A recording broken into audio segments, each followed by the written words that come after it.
како и секој четврток на располагање за нас. И вас имаме доктор во студио, односно на наш термин. Така. Здравјето секогаш е тема која заслужува внимание, а денес во фокусот на вниманието машкото здравје. Ќе зборуваме за едно прашање за кое се уште недоволно се говори во јавност. Така, колку мажите навремено посетуваат уролог и кои се најчестите заболувања кога треба да се направи првиот превентивен преглед. Исто така, многу прашања кои што ни интересираат, се надевам ќе имаме време да ги поставиме на нашиот гостин доктор, односно доцент доктор, хирург, уролог Александар Трифуновски. Добро утро и добро ни дојдовте. Добро утро, поздрав до вас во студиото и до гледачите на македонската телевизија. И можеме веднаш да започнеме и со првото прашање. Зошто мажите поретко одат на превентивни прегледи, колку тоа може да биде опасно? Па причините се повеќе. Може да е ради неинформираност прво, дека може да го направат тоа и да добијат соодветен совет за тоа како треба да се однесуваат, од срам исто така. За многу мажи тоа е се уште табу тема. Као недостаток на машкост го сметаат ако одат и се пријават за некој проблем дека имаат уролошки. И од ставање на таа тема на последно место од секојдневниот живот кој денеска е брз и така го одлагаат тоа, всушност тие секогаш доаѓаат на уролог, но прашањето е дали доаѓаат на време. На време, да. Да. А кои се најчестите уролошки проблеми денеска, да речеме, кај мажите? Па тоа е еден цел спектар на проблеми од различни области, подобласти во урологијата, но еве, како најчести кај помладата популација може да ги споменеме заболувањата на репродуктивните органи, на тестисите, кои се воедно и доста опасни заболувања ако се игнорираат. Воспалителни промени после исто така се многу често јавуваат, поготово со изложеност на климатизација, сега преку лето актуелно е капење во базени и слично, воспалителни промени на уринарните патишта, секојдневните заболувања од тип на камење или калкулоза на уринарен тракт, за жал тумори на урогенитален систем и повеќе типови на заболувања се зависи во која возраст се појавуваат и најприсутно од сите се заболувања на простата, кои што после одредена возраст дури се сметаат и за физиолошка состојба на простата за понапредната возраст, отколку заболување. Значи, она прашање кој маж би имал проблем со простата, секој оној кој што би доживеал одредена возраст, кога тогаш би можел да очекува да има проблеми со простатата. А на која возраст треба да започнат редовните прегледи на простатата? Според вас? Па порано границата беше повисоко поставена, некаде околу 50 годишна возраст, меѓутоа со текот на време таа се спушта, така да сега после 40 годишна, еве 45 годишна возраст, треба редовно да се прават превентивни прегледи или скрининг за одредени заболувања на простатата. Што не е сложен преглед и е пожелно секој маж да го прави. Први знаци за рак на простата може ли да се откријат? За жал не.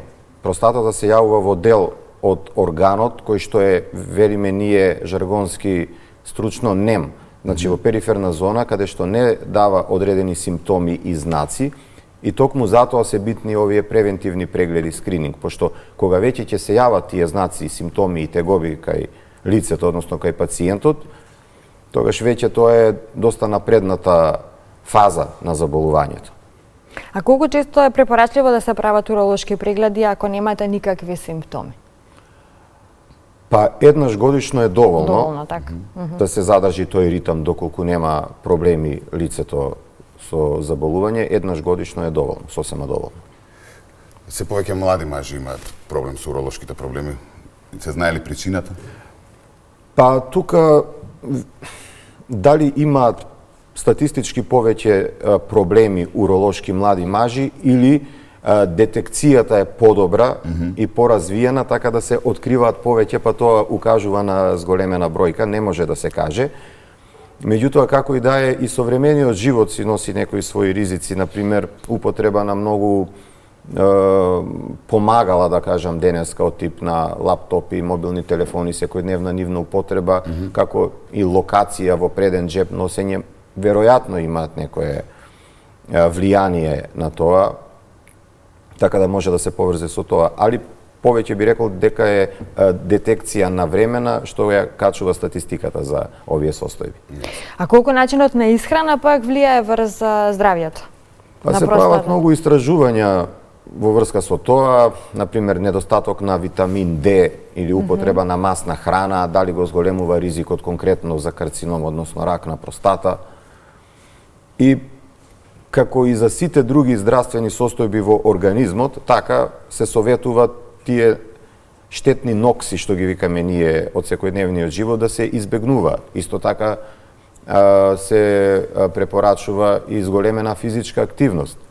Но пак тука акцентот би го ставил на превенција, особено кај оние лица кои што во семејството имат. Значи, фамилиарната оптовареност е многу важна, доколку имаат кај член од семејство заболувања уролошки, посебно од тип на тумори.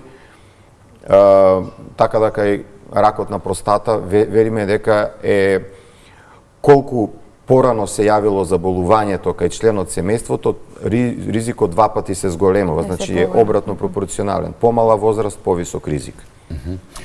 Дали долго седење пред компјутер може да предизвика уролошки проблеми? Тука само ќе се надоврзаме кога сме кај електроникава и уредиве, намалена плодност кај мажите, дали предизвикуваат мобилните телефони и компјутерите? Па токму Пошто тоа... кажавме дека има влијание сето тоа врз здравјето генерално. Токму тоа што го спомнавме и пред малку, седење пред компјутери, значи седење, прво физичка неактивност, друго држење на лаптоп во рацете, во пределот на малата карлица, исто така користење на телефони и носење во преден джеб. Самото седење и неактивност доведува и до една состојба, например, кај оние лица, еве конкретно не компјутери што возат, што се шофери, например, и возат со сати и сати, до една состојба конгестија, отекување на простатата, што прави тегоби од тип на дизурија, дизурични тегоби поврзани со актот на мокрењето, така да секако дека допринесуваат сите овие состојби. Кои навики треба да ги промени секој маж по 40-та година? Па треба да стекне навика, да прави редовен преглед, превентивен преглед. Добро. А сите што ги наброевме претходно и ги наведовме причини кои што би можеле да бидат за нарушување на уролошкото или урогенитално здравје, треба да се избегне, односно одредени работи да почне да прави, одредени да ги избегнува, но сублиматот сето тоа е превенцијата, односно скринингот. Така.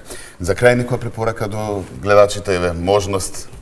Па еве, да не биде дека го повторувам се исто. Да, сигурно, да справење. Али тоа е, нели, ние имаме уролошки месец на здравје, ноември, месец на машко здравје, или мувембар, како го викаме, па нека биде секој месец таков, значи да се мисли...